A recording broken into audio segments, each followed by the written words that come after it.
Honorable Speaker, sir, data embassy.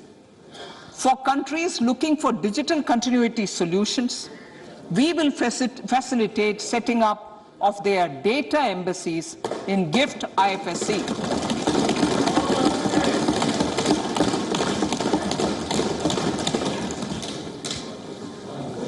Improving governance and investor protection in banking sector.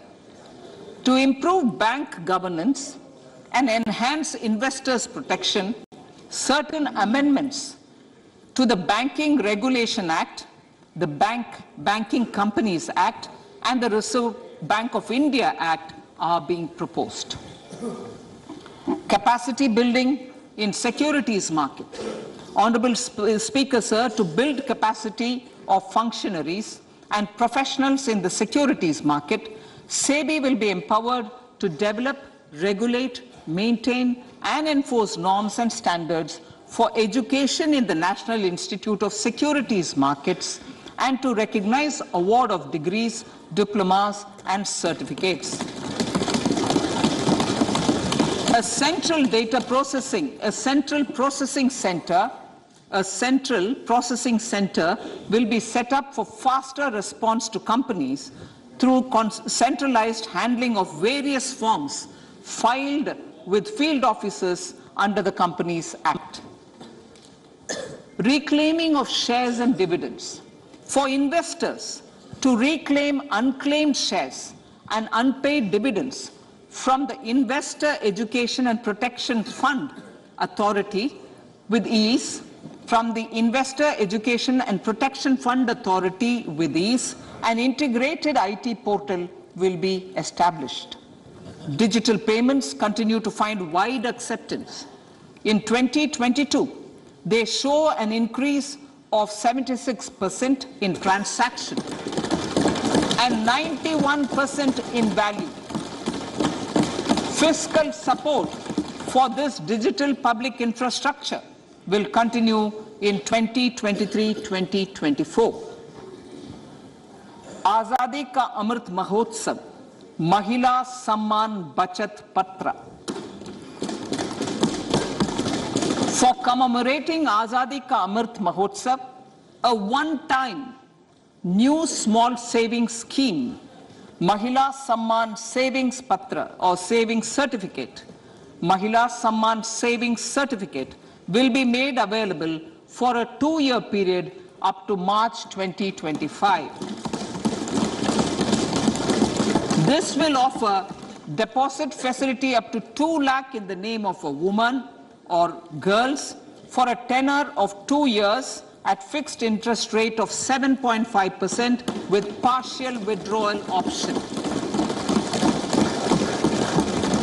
Senior citizens. The maximum deposit limit for senior citizen savings scheme will be enhanced from 15 lakh to 30 lakhs of rupees. The maximum deposit limit for monthly income account scheme will be enhanced from 4.5 lakh to 9 lakh for single account and from 9 lakh to 15 lakh for joint account. Honorable Speaker, sir, fiscal management. 50 years interest-free loan to states. The entire 50-year loan to states has to be spent on capital expenditure within 2023-24. Most of this will be at the discretion of the states, but a part will be conditional on states increasing their actual capital expenditure. Parts of the outlay will also be linked to or allocated for the following purposes: scrapping old government vehicles, urban planning reforms and actions, financing reforms in urban local bodies to make them credit-worthy for municipal bonds, housing for police personnel above or as part of the police station, constructing unity malls, children and adolescent libraries and digital infrastructure, and state share of capital expenditure of central schemes. Honorable Speaker, sir, fiscal deficit of states. States will be allowed a fiscal deficit of 3.5% of GSDP, of which 0.5% will be tied to power sector reforms. Revised estimates 2022 to 2023. The revised estimate, Honorable Speaker, sir, of the total receipts other than borrowing is 24.3 lakh crores, of which the net tax receipts are 20.9 lakh crores. The revised estimate of the total expenditure is 41.9 lakh crores of rupees, of which the capital expenditure is about 7.3 lakh crores. The revised estimate of the fiscal deficit is 6.4% of GDP, adhering to the budget estimate. So budget estimates of 2023-24. Coming to 2023-24, the total receipts other than borrowings and the total expenditure are estimated at 27.2 lakh crores and 45 lakh crores respectively. The net tax receipts are estimated at 23.3 lakh crores. The fiscal deficit is estimated to be 5.9% of the GDP. In my budget speech for 21-22, I had announced that we plan to continue the path of fiscal consolidation, reaching a fiscal deficit of below 4.5% by 2025-26, with a fairly steady decline over the period. We have adhered to this path, and I reiterate my intention to bring the fiscal deficit below 4.5% of GDP by 2025-26. To finance the fiscal deficit in 2023-24, the net market borrowings from dated securities are estimated at 11.8 lakh crores. The balance financing is expected to come from small savings and other sources. The gross market borrowings are estimated at 15.43 lakh crores of rupees. Honorable Speaker, sir, I now move to Part B.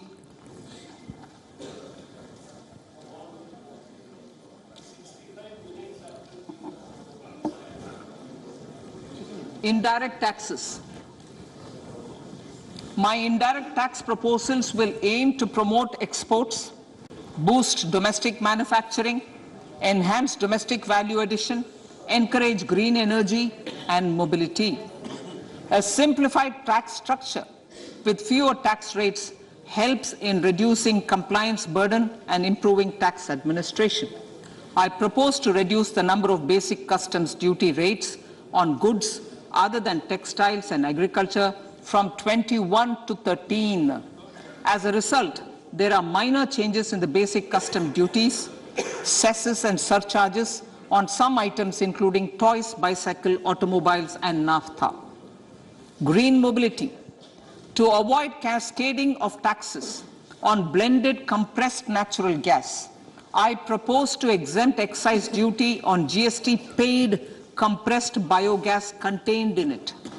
To further provide impetus to green mobility, customs duty exemptions is being extended to import of capital goods and machinery required for manufacture of lithium-ion cells for batteries used in electrical vehicles as well. Electronics. As a result of various initiatives of the government, including phased manufacturing program, mobile phone production in India has increased from 5.8 crore units valued at about 18,900 crore in 2014-15 to 31 crore units valued at 2,75,000 crore in the last financial year. To further deepen domestic value addition in manufacturing of mobile phones, I propose to provide relief to customs duty.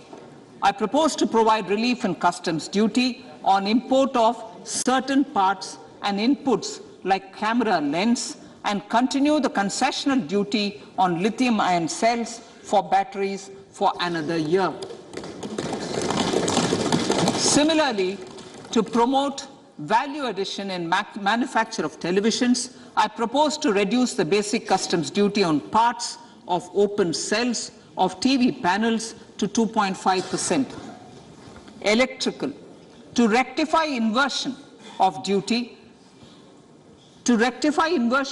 structure and encourage manufacturing of electric kitchen chimneys, the basic custom duty on electric kitchen chimney is being increased from 7.5% to 15%, and that on heat coils for these is proposed to be reduced from 20% to 15%. Chemicals and petrochemicals. Denatured ethyl alcohol is used in chemical industry. I propose to exempt basic customs duty on it. This will also support the ethanol blending program and facilitate an endeavor for energy transition. Basic customs duty is also being reduced on acid-grade fluorospar from 5% to 2.5% to make the domestic fluorochemicals industry competitive.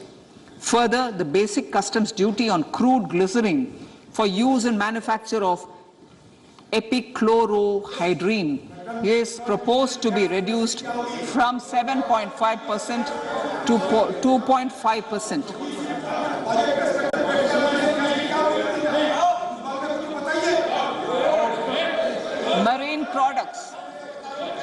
In the last financial year, marine products recorded the highest export growth, benefiting farmers in the coastal states of the country.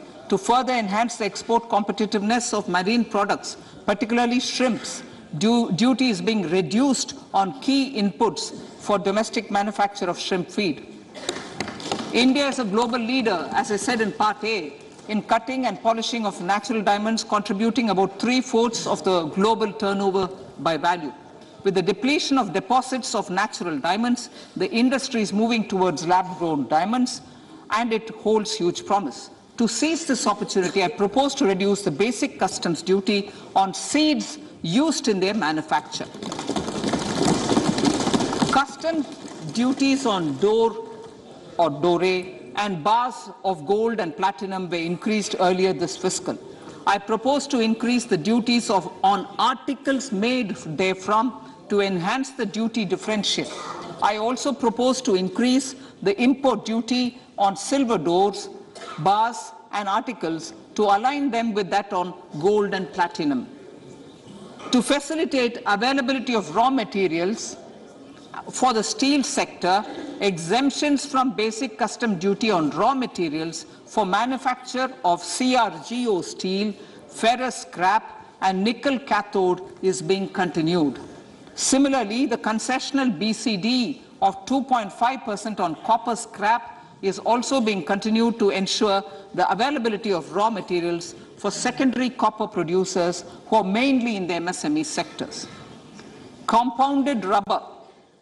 The basic custom duty rate on compounded rubber is being increased from 10% to 25% or 30 kg, whichever is lower, at par with that of natural rubber other than latex, to curb circumvention of duty. Cigarettes. National calamity contingent duty on specified cigarettes was last revised 3 years ago. This is proposed to be revised upwards by about 16%. Direct taxes. I now come to my direct tax proposals. Honorable Speaker, these proposals aim to maintain continuity and stability of taxation, further simplify and rationalize various provisions to reduce the compliance burden, promote the entrepreneurial spirit, and provide tax relief to citizens. It has been constant endeavor of the Income Tax Department to improve taxpayers' services by making compliance easy and smooth. Our taxpayers portal received a maximum of 72 lakh returns in a day, processed more than 6.5 crore returns this year. Average processing period reduced from 93 days in financial year 13-14 to 16 days only now. And 45% of the returns were processed within 24 hours. We intend to further improve this, roll out the next generation common IT return form for taxpayer convenience, and also plan to strengthen the grievance redressal mechanism. MSMEs and professionals. MSMEs are growth engines of our economy. Micro enterprises with turnover up to 2 crore of rupees and certain professionals with turnover of up to 50 lakh rupees can avail the benefit of presumptive taxation. I propose to provide enhanced limits of 3 crore and 75 lakh respectively to the taxpayers whose cash receipts are no more than 5%. Whose cash receipts are no more than 5%. Moreover, to support MSMEs in timely receipt of payments, I propose to allow deduction for expenditure incurred on payments made to them only when payment is actually made. Cooperation. Cooperation is a value to be cherished. In realizing our Prime Minister's goal for Sehkar Se Samriddhi and his resolve to connect the spirit of cooperation with the spirit of Amrit Kaal, in addition to the measures proposed in Part A, I have a slew of proposals for the cooperation sector. First, new cooperatives that commence manufacturing activities till 2024, 31st March, shall get the benefit of a lower tax rate of 15%, as is presently available to new manufacturing companies. Secondly, I propose to provide an opportunity to sugar cooperatives to claim payments made to sugarcane farmers for the period prior to the assessment year 2016-17 as expenditure. This is expected to provide them a relief of almost 10,000 crores. Thirdly, I am providing a higher limit of 2 lakh per member for cash deposits to loans in cash by primary agricultural cooperative societies and primary cooperative agriculture and rural development banks. I repeat that.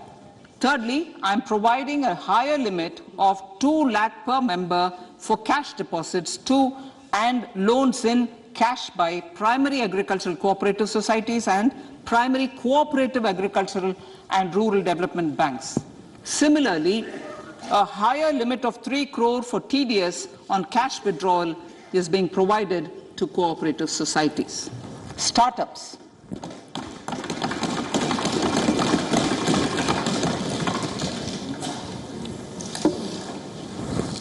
Entrepreneurship is vital for a country's economic development. We have taken a number of measures for startups and they have borne results. India is now the third largest ecosystem for startups globally and ranks second in innovation quality among middle-income countries. I propose to extend the date of incorporation for income tax benefits to startups from 31/3/2023 to 31/3/2024. I further propose to provide the benefit of carry forward of losses on change of shareholding of startups from 7 years of incorporation to 10 years.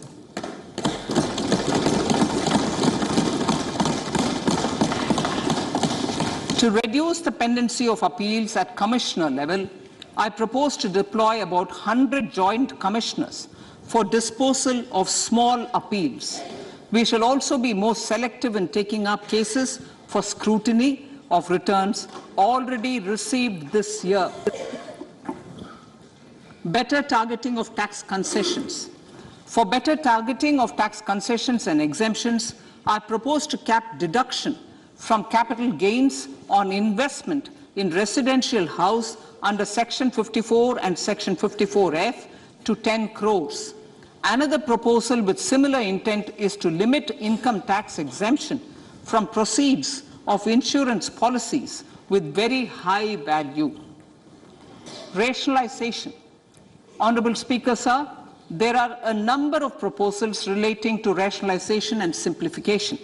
Income of authorities, boards, and commissions set up by statutes of union or state for the purpose of housing, development of cities, towns, and villages, and regulating and developing an activity or matter is proposed to be exempted from income tax. Other major measures in this direction are removing the minimum threshold of 10,000 for TDS and clarifying taxability relating to online gaming, not treating conversion of gold into electronic gold receipts and vice versa as capital gains, reducing the TDS rate from 30% to 20% on taxable portion of EPF withdrawals in non-PAN cases, and taxation on income for market-linked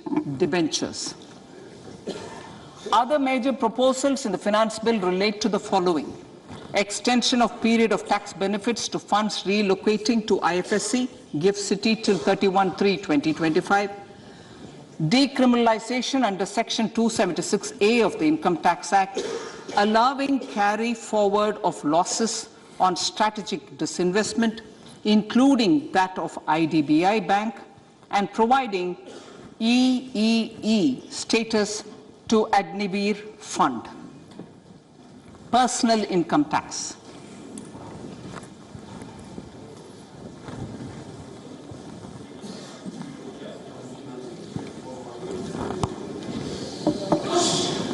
Now I come to what everyone is waiting for. Personal income tax. I have 5 major announcements to make in this regard. These primarily benefit our hard-working middle class.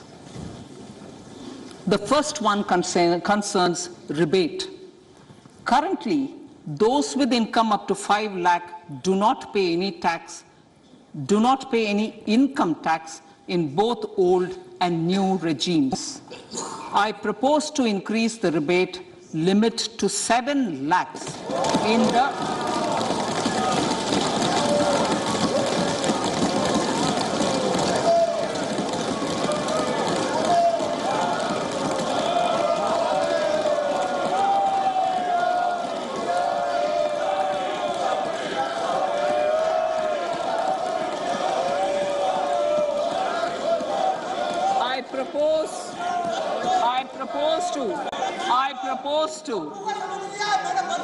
I propose to increase the rebate limit to 7 lakh in the new tax regime.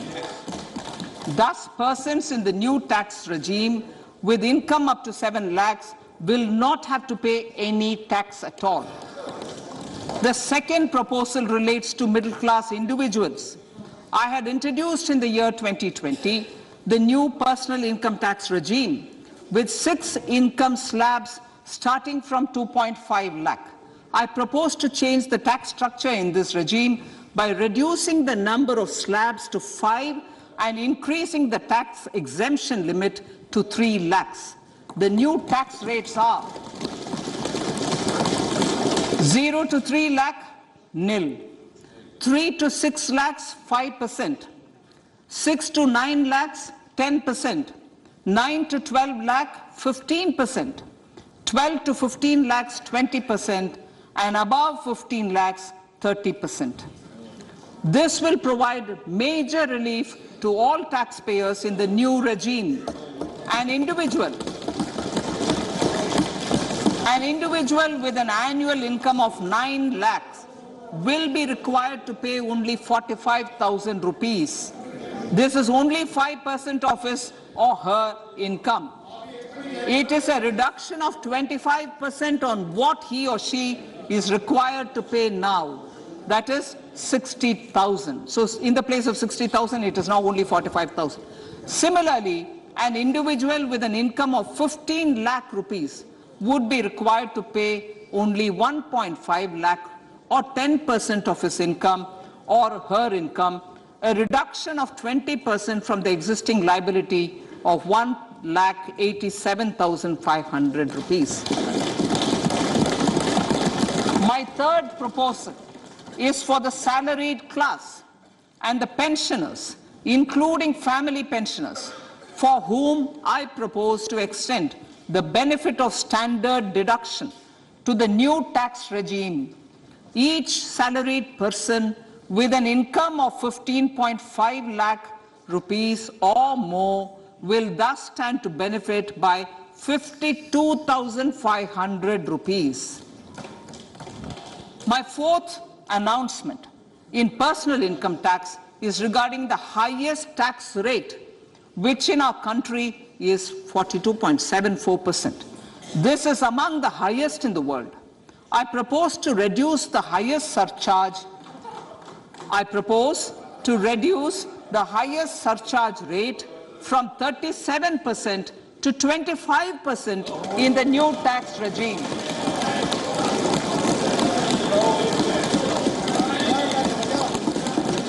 This would result in reduction of the maximum rate. This would result in the reduction of the maximum tax rate to 39%. Lastly, the limit of 3 lakh rupees for tax exemption on leave encashment on retirement of non-government salaried employees was last fixed in the year 2002, when the highest basic pay in the government was only 30,000 rupees per month. In line with the increase in the government salaries, I am proposing to increase this limit to 25 lakh rupees.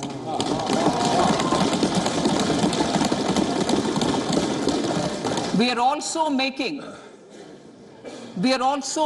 the new income tax regime as the default tax regime.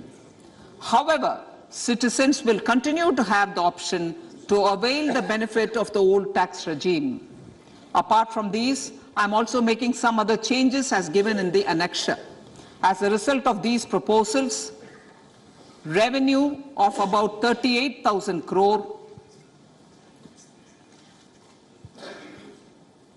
to 37,000 crore in direct taxes and rupees 1,000 crore in indirect taxes will be foregone, while revenue of about 3,000 crore will be additionally mobilized. Thus, the total revenue foregone is about 35,000 crores annually. Honorable Speaker, sir, with these words, I commend the budget to this August House.